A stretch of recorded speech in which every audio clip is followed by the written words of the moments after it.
bagaimana perasaanmu?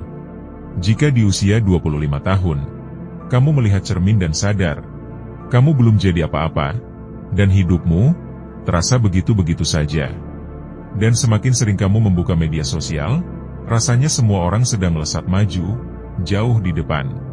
Sementara kamu masih di titik yang sama. Dan di titik itu, banyak orang mulai berpikir kalau hidup mereka sudah terlambat untuk berubah. Tapi, tahukah kamu, di usia 25 tahun, ada seseorang yang kondisinya bahkan jauh lebih buruk darimu.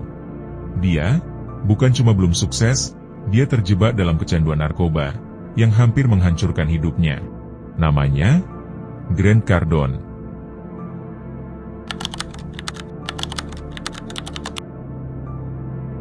Grant Cardone lahir di Lake Charles, Louisiana, pada tahun 1958. Dia tumbuh di keluarga kelas menengah yang sederhana. Namun, hari ini, orang-orang mengenalnya sebagai pengusaha kelas dunia, penulis buku bestseller, dan miliarder yang memiliki aset puluhan triliun rupiah. Tapi, kalau kita mundur jauh ke belakang, hidupnya sama sekali jauh dari kata sukses. Saat masih muda, Grant kehilangan ayahnya, dan kehilangan itu meninggalkan luka yang cukup besar baginya. Dan seiring bertambahnya usia, hidupnya mulai kehilangan arah. Di usia sekitar 15 tahun, dia mulai mengenal narkoba. Awalnya ia hanya coba-coba, namun perlahan, berubah menjadi kebiasaan, hingga akhirnya, berkembang menjadi kecanduan berat. Puncaknya, dalam sebuah transaksi obat-obatan di jalanan, Grant dihajar orang secara brutal sampai babak belur, menderita luka parah, dan akhirnya dilarikan ke rumah sakit. Kejadian itu membuat ibunya pun semakin lelah dan menyerah padanya. Melihat anaknya semakin terjerumus, ia memutuskan untuk menutup pintu rumahnya rapat-rapat dan menyerahkan Grant ke panti rehabilitasi. Dengan ultimatum tegas, jangan pernah kembali sebelum kamu membereskan hidupmu.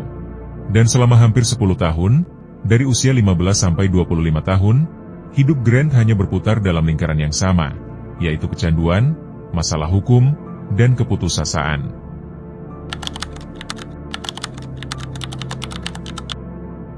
Di usia 25 tahun, Grant akhirnya bebas dari narkoba, dan keluar dari rehabilitasi. Setelah keluar, ia selalu mempunyai keinginan yang besar. Ia ingin menjadi orang yang kaya, membantu banyak orang, menjadi penulis buku dan membuktikan bahwa narkoba itu merusak. Setelah bebas, Grant menyadari satu hal penting. Kalau selama ini ia bisa terobsesi dan kecanduan pada hal yang merusak, kenapa dia tidak mengalihkan obsesi itu ke hal yang positif? Ia sadar, jika pikirannya terus disibukkan untuk mempelajari hal baru, kecanduannya pada narkoba akan teralihkan menjadi obsesi yang produktif.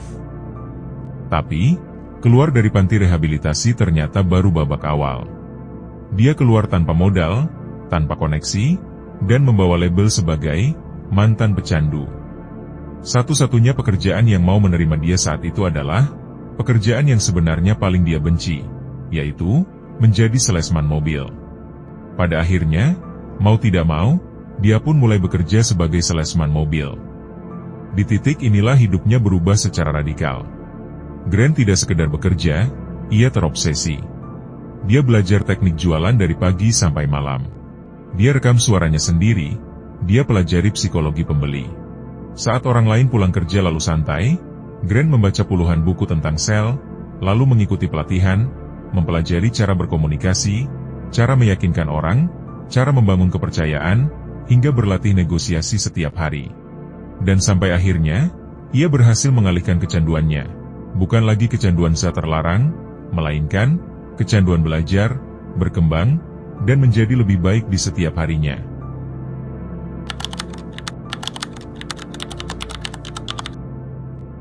Meski mulai berubah, tidak semua orang langsung percaya kepadanya.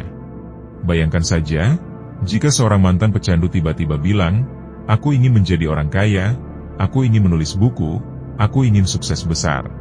Kebanyakan orang pasti akan tertawa, dan Grant pun mengalami penolakan itu. Namun, alih-alih membalas dengan omongan, ia menjawabnya lewat kerja keras. Hari demi hari, bulan demi bulan, ia terus mengasah kemampuan menjualnya. Hasilnya, dalam waktu 2 tahun, Grant bukan hanya menjadi salesman terbaik di tempatnya bekerja, tapi juga masuk dalam jajaran top 1% salesman di industrinya.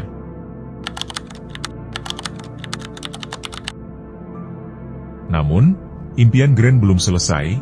Dia tidak ingin hanya menjadi salesman hebat.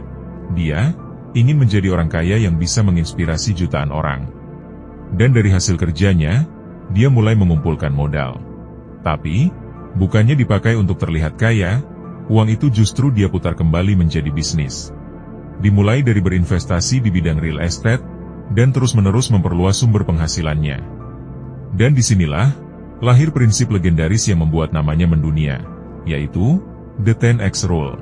Grant percaya bahwa kesalahan terbesar banyak orang bukanlah gagal mencapai target, melainkan menetapkan target yang terlalu kecil, lalu merasa puas saat mencapainya. Karena itu, Grant selalu mematok target dan aksi 10 kali lipat lebih besar dari orang biasa. Jika orang lain menelpon 10 prospek sehari, Grant menelpon 100 prospek per hari. Jika orang lain bercita-cita punya tabungan ratusan juta, Grant mematok target tabungannya menjadi ratusan miliar. Hasilnya luar biasa. Perusahaan investasinya, Cardone Capital, kini mengelola aset bernilai miliaran dolar. Ia menerbitkan belasan buku bestseller, menginspirasi jutaan orang di seluruh dunia, dan memenangkan pertempuran terbesar dalam hidupnya. Kisah Grant Cardone mengajarkan satu hal penting kepada kita semua. Jika hari ini kita merasa hidup kita belum kemana-mana, merasa tertinggal dari teman-teman kita, atau merasa semua orang lebih cepat sukses dibanding diri kita, ingatlah satu hal ini. Masa lalumu tidak pernah menentukan masa depanmu. Hidup kita tidak ditentukan oleh titik awal kita, tapi oleh arah yang kita pilih setelahnya. Karena di usia 25 tahun, Grant Cardone bukanlah pengusaha sukses. Dia bukan miliarder, dia bukan penulis terkenal, dan dia hanyalah mantan pecandu yang baru keluar dari rehabilitas. Jika saat itu dia menyerah, dunia sekarang mungkin tidak akan pernah mengenal namanya. Jadi, jika hari ini kamu merasa tertinggal, merasa gagal, merasa belum jadi apa-apa, ingatlah satu hal ini. Kamu tidak harus langsung menjadi hebat, kamu hanya perlu mengambil keputusan yang benar, lalu mengulanginya setiap hari. Kamu tidak perlu menunggu kondisi ideal untuk berubah. Kamu hanya perlu mengambil satu keputusan hari ini, untuk fokus terobsesi pada impianmu, dan mengambil tindakan 10 kali lipat lebih banyak dari orang lain. Karena terkadang, satu keputusan yang tepat, bisa mengubah seluruh arah hidupmu. Dan mungkin, perubahan itu, bisa dimulai, hari ini. Sampai jumpa di video berikutnya. Dari Zero to One.